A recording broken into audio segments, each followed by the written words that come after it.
a 2, a repeat, after me I go.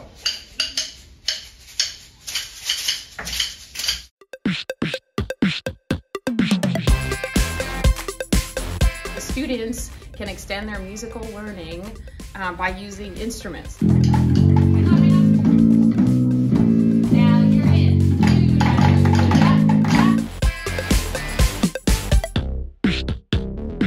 We can echo patterns.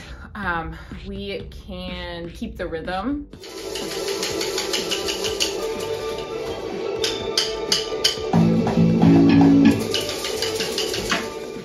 It also allows them to explore different musical sounds. And then that helps them take their learning to home and outside of the music classroom, where they also may not have a xylophone or a drum, but they probably have some type of plastic cup at home. So maybe then they can recreate some rhythms or a fun activity we did in music.